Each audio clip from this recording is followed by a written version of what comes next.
Finally I made it, walaupun kira-kira 4 menit telat. I'm gonna wait sampai orang-orang login dulu ya.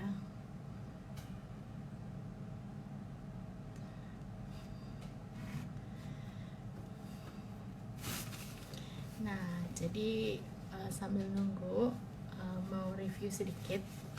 Minggu lalu udah mulai yang pertama, Wellbeing Wednesday, talking about happiness. Terus, hi Edoy. Well basically, minggu lalu kita ngomongin apa aja sih, apa itu authentic happiness, based on mostly like Seligman, authentic happinessnya Seligman, and apa sih authentic happiness, dan bahwa kita bahas bahwa sebenarnya positive emotions, positive characters, and positive institution are the three things that contributed to authentic happiness. Jadi gimana cara kita bisa happy ya kalau kita mengusahakan emosi yang positif, kemudian juga karakter-karakter yang positif, dan juga institusi positif. Nah, hari ini kita mau bahas mengenai positive emotion, atau emosi-emosi positif, apa aja sih ada itu. Dan kemudian pas lagi ngobrolin tentang emosi positif dan segala macam itu sama beberapa temen deh gitu, terus akhirnya sampai pada kesimpulan kayak mungkin gak sih bahwa sebenarnya positive emotion ini selain ke happiness juga mempengaruhi hal yang lain. Nah, terus kemarin baca satu artikel mengenai loving yourself, and apa hubungannya mencintai diri sendiri dengan like satisfaction of your past.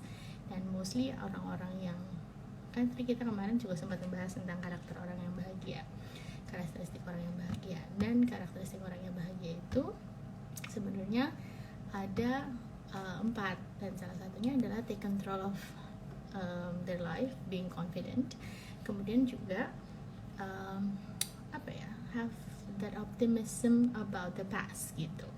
Nah, jadi pengen tahu nih sebenarnya dari ngobrol-ngobrol itu, kami juga, teman saya kebetulan psikolog juga gitu, dari bilang kayak lately tuh gue kok jadi kebanyakan mikir banget, dan akhirnya pikiran-pikiran negatif itu bikin gue jadi kayak agitasi atau ngerasa bete banget sama hidup gue, dan akhirnya gampang banget bereaksi negatif terhadap hal di sekitar. Dan itu juga setelah kita bahas-bahas, oh ada hubungannya dengan emosi-emosi justru negatif yang dia punya terhadap masa lalunya gitu. Jadi kita memang, dan itu mempengaruhi bagaimana pandangan dia terhadap hidup sekarang, dan juga pandangan terhadap bahwa gue sebel sama diri gue, jadinya keluarnya gitu. Nah, jadi kita ngeliat bahwa ini hubungannya saling terkait antara emosi positif, ada enggaknya emosi positif itu, atau malah emosi negatif mana mungkin yang lebih dominan, dengan kepuasan terhadap masa lalu kita, dan akhirnya kepuasan terhadap diri sendiri, dan juga akhirnya eventually to happiness gitu. So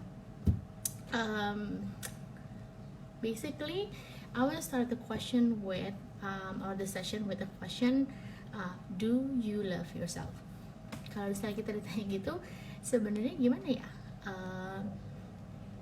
Gak gampang sih jawab pertanyaan itu. Maksudnya mungkin kayak kesannya klise banget bahwa do you love yourself? Of course I love myself gitu. Tapi ya belum tentu, karena mungkin gak setiap orang, atau kalau ditanya apa sih indikasinya whether or not we love ourselves, apa sih indikasinya bahwa kita puas terhadap atau puas dengan masa lalu yang kita punya gitu, dan itu membuat kita juga jadi happy di masa sekarang gitu. Nah, intip dulu ya, nih kalau dasar ibu guru, kalau misalnya mau sebelum apa pasti saya bikin gituan tuh mind map dan kayak draft gitu. Nah, basically tadi kita udah ngomong bahwa keputusan, again, authentic happiness itu perception, like our happiness is based on ourselves. Gak ada orang lain yang bisa bikin kita happy, gak ada yang orang lain yang bisa bikin kita nggak happy, karena itu sebuah keputusan, kita yang memutuskan. Dan sama, keputusan untuk mencintai atau nggak mencintai diri sendiri itu datang juga dari persepsi kita. Persepsi terhadap apa? Persepsi terhadap, biasanya namanya love or evaluation itu terhadap hal yang udah terjadi di masa lalu itu lebih banyak. Jadi emosi-emosi positif apa aja sih sebenarnya yang ada di masa lalu yang perlu kita lihat nih, sebenarnya kita punya atau enggak sih gitu, untuk dan bisa kita bisa kita upayakan ke depannya, bahwa besok kan berarti hari ini udah jadi masa lalu ya. Nah, jadi apa saja hal emosi positif yang bisa kita kembangin supaya we're satisfied with our life.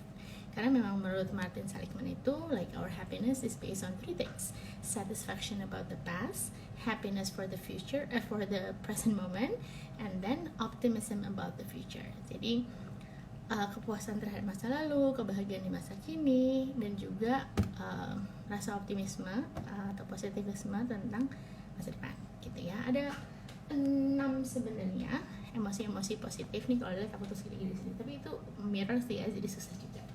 So, pride atau kebanggaan, gratitude atau rasa bersyukur, forgiveness, kemampuan memaafkan, serenity atau kedamaian, satisfaction itu kepuasan, dan contentment, perasaan bahwa kita tuh apa yang kita butuhin tuh sudah terpenuhi, dan bahwa kita nggak punya regret tentang masa lalu gitu. Nah, mulai dengan kebanggaan, mungkin kita bisa ngelihat bahwa berkaitan dengan do you love yourself, ada nggak sih hal yang kita banggain? Mulai dari kalau kita ngaca di pagi hari nih, paling gampang ya, apa sih yang bikin kita bangga terhadap kita secara fisik? Itu pertanyaan susah loh, bahkan buat gue sendiri gitu, kayak apa ya, biasa aja gitu ya, pipi tembem, hidung nggak pancung-pancung amat. Terus kayak susah kan gitu, kayak apa yang aku bangga dari fisik ya, kayaknya nggak ada ya gitu, kayak susah banget gitu. But we have to find something that we proud of ourselves, as a part of our positive emotion di masa lalu. Kita mesti gali itu apa sih yang kita, mungkin kalau bukan physical part, mungkin apa ada hal ini yang nggak kita banggain, sehingga kita merasa bahwa diri kita itu worth it, ada harganya, ada kita bisa mencintai diri kita karena kita menemukan hal yang kita bisa banggakan. Misalnya kalau buat saya, mungkin saya bangga bahwa I always consider myself not pretty. That is one of my issue. Kayak I'm not, that girl. But I'm really proud of my diligence, my persistence. Bahwa gue bukan anak yang extraordinary pintar, bukan yang IP-nya selangit terus kayak segala macam gitu. Tapi gue tahu bahwa if you give me something and you ask me to do it, I will do it the best of my ability. Bahwa Hai Vika, bahwa gue thank you loh udah join nih ibu bersuara emas ini. Teman gue nyanyi dari zaman kuliah gitu. Jadi mungkin salah satu yang gue banggain gitu ya, adalah hal-hal yang terjadi di masa lalu, adalah gue bangga bahwa segala hal yang gue capai adalah karena kerja keras gue, karena gue persisten. I'm not the kind of person who quits, kecuali udah mentok banget dan kayak I'm proud of not being a quitter, being persistent. That's what I'm proud of. And then apalagi emosi positif yang kedua berkaitan dengan masa lalu, or our satisfaction over the past, is actually gratitude.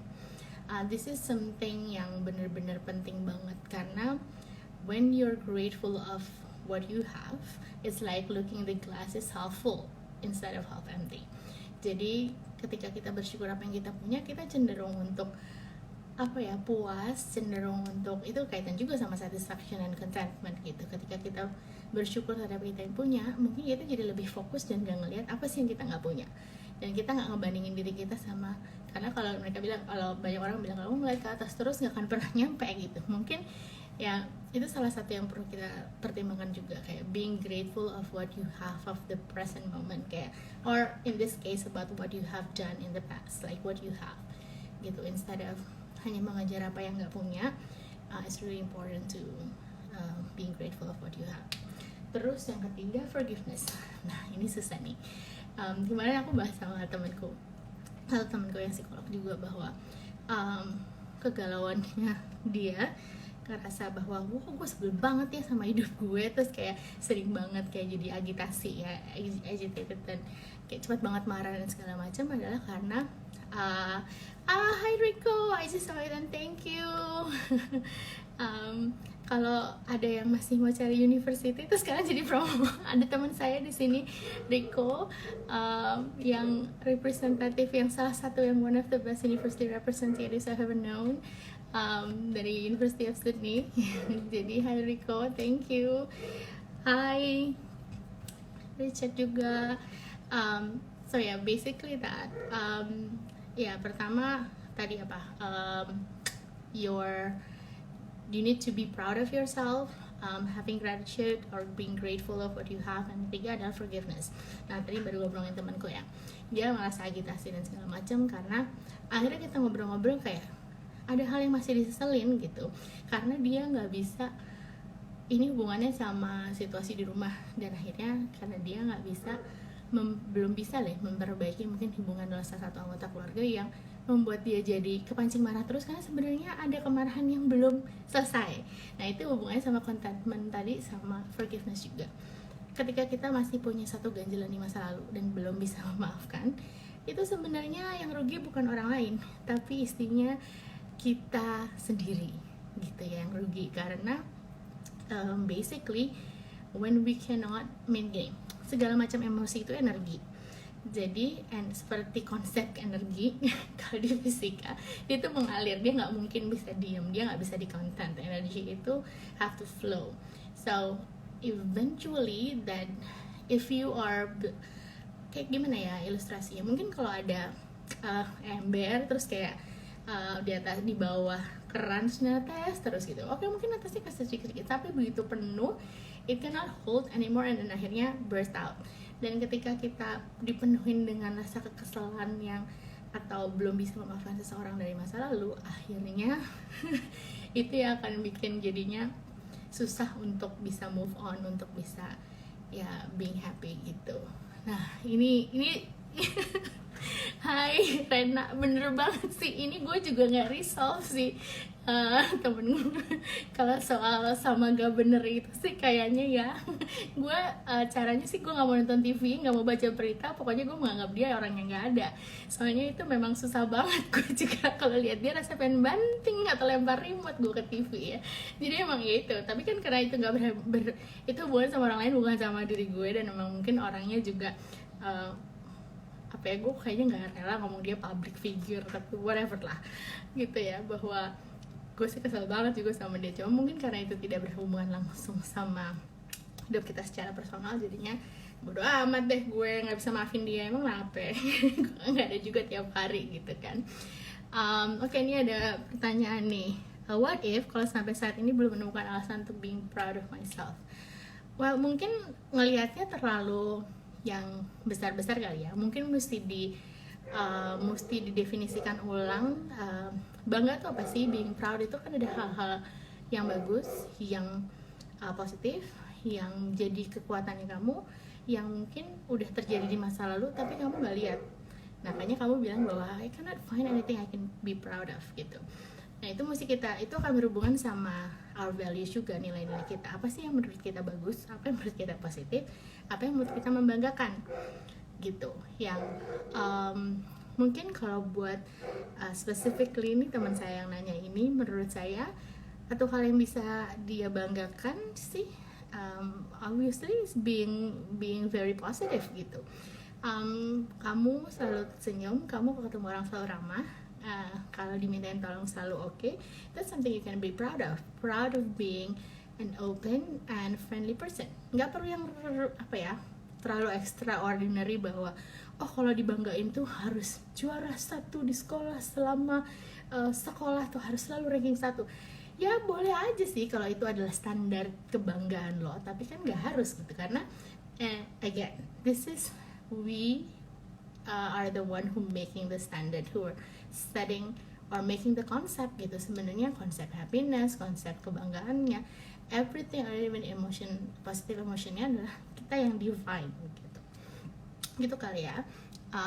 Yuma, hopefully that answer your question gitu, bahwa pasti setiap orang ada kok yang bisa dibanggain, cuma kita mau lihat itu sebagai sesuatu yang dibanggain atau enggak, sesuatu yang kayaknya gue bisa kok bilang sama orang lain bahwa gue bangga gue jadi orang yang ramah gitu, bahwa mungkin nggak semua orang tuh bisa loh seramah itu, lah ketemu langsung hai apa senyum. Ada orang yang dianugerahi, gue bilang, dengan resting bitch face.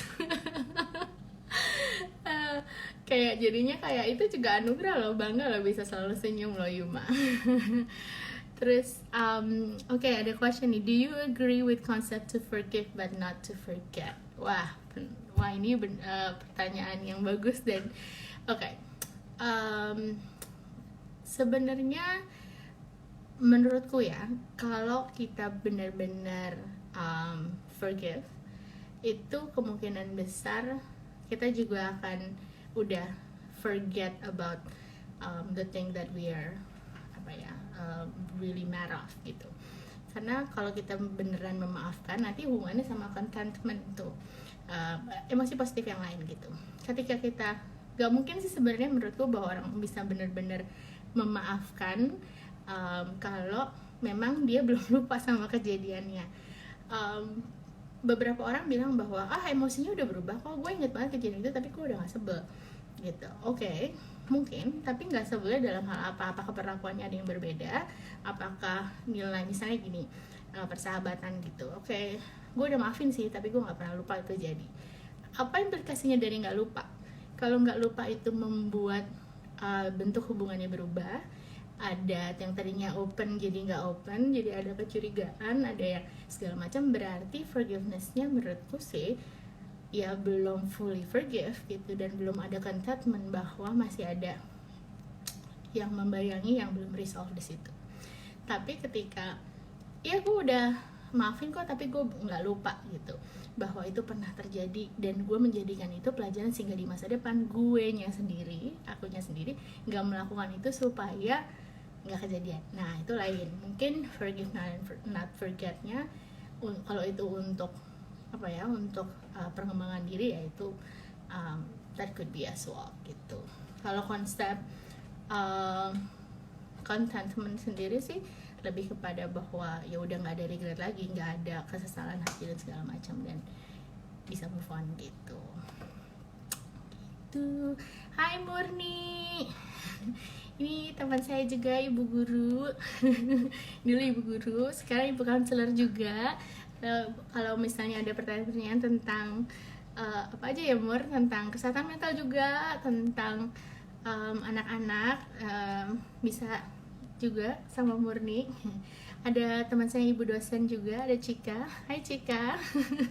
Nah ini aku agak langsung tiba-tiba kayak dan ada Cika di sini. Ibu profesor loh, PhD di sini. Itu jadi kita baru bahas 3 emosi positif ya, bahwa our satisfaction about the past itu dipengaruhi oleh emosi positif seperti pride, gratitude, contentment. Yang keempat adalah serenity atau kedamaian.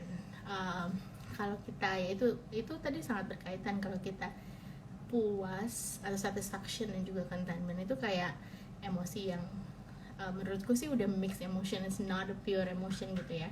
Karena kalau anger, joy, sadness itu kan emosi yang dasar gitu, ini udah bercampur gitu. Dan serenity dihubungkan sama ya kedamaian gitu, bahwa kita ngerasa peaceful tentang hal yang terjadi di masa lalu gitu. Satisfaction adalah ketika kebutuhan-kebutuhan yang kita mau itu sudah terpenuhi, jadi kita ngerasa puas. Minggu lalu gue nge-start bahwa gue harus ngelakuin A, B, C, D, terus itu udah terlaksana, gue jadinya satisfied. Kalaupun gak terlaksana, mungkin satisfactionnya sedikit berkurang, tapi karena gue bisa menerima itu dan bahwa itu sesuatu yang akan bisa gue perbaiki di minggu depan misalnya gitu. Nah itu akan berkaitan dengan berarti emosi positif contentment-nya yang naik sama serenity-nya, karena kita menerima apa yang nggak bisa terjadi misal asal gitu. Terus basically intinya tuh emosi positif itu adalah the ability to remain optimistic with the with regards with what happened in the past, present and future. Tadi kita baru ngomongin emosi-emosi positif yang ada di masa lalu, dan juga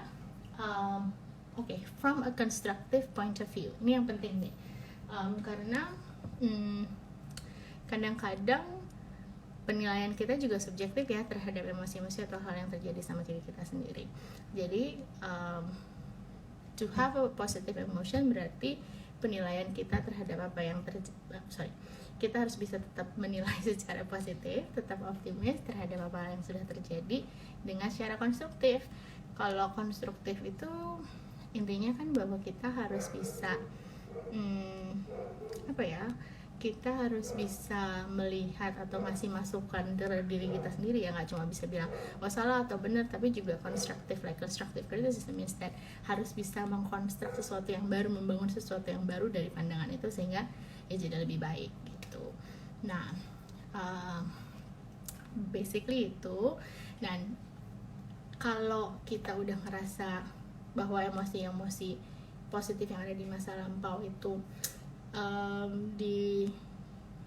kita sudah punya, nah itu tinggal di salah satu backup berikutnya.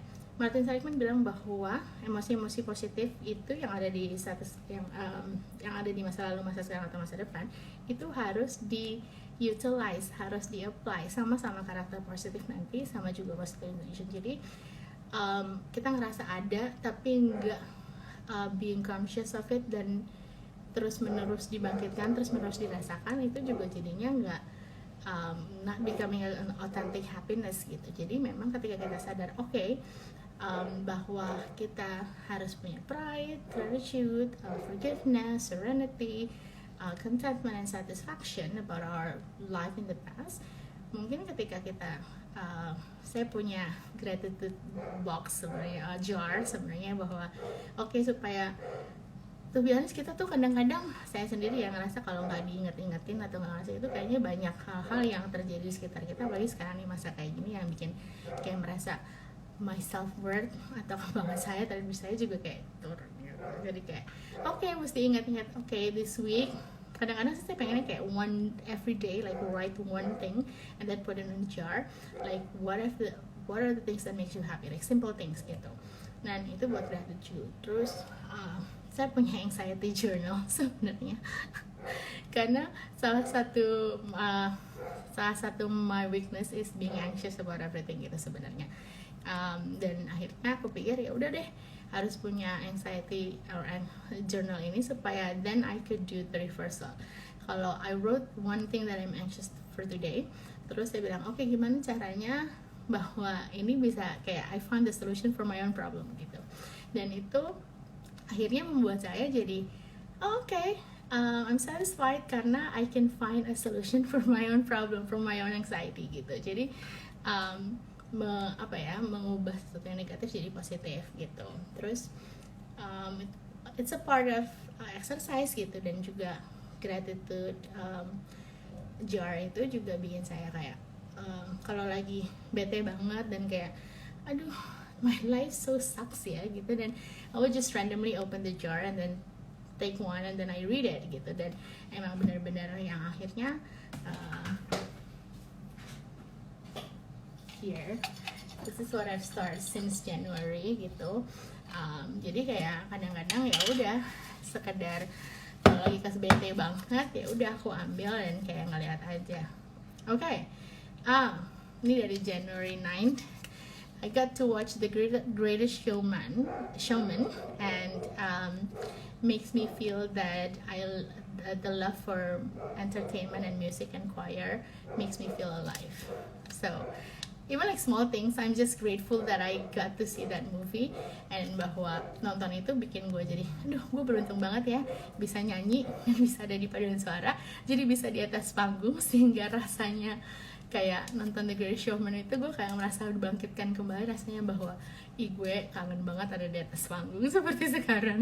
Udah lama gak nyanyi, udah lama gak nyanyi choir, udah lama gak ada panggung gitu ya. Jadi ini kayak it's very helpful for me, like a simple thing kayak gini, karena kalau emang lagi bete banget ya saya ambil aja satu, terus lihat lagi kayak apa sih yang udah terjadi dari Januari sampai sekarang.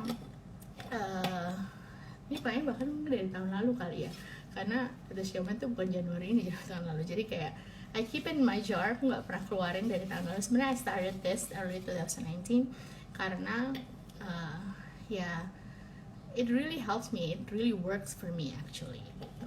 Jadi intinya sih itu juga sih ya, choose something that really works for you and yang akhirnya bisa di-maintain, karena sesuatu yang nggak di-maintain juga percuma gitu.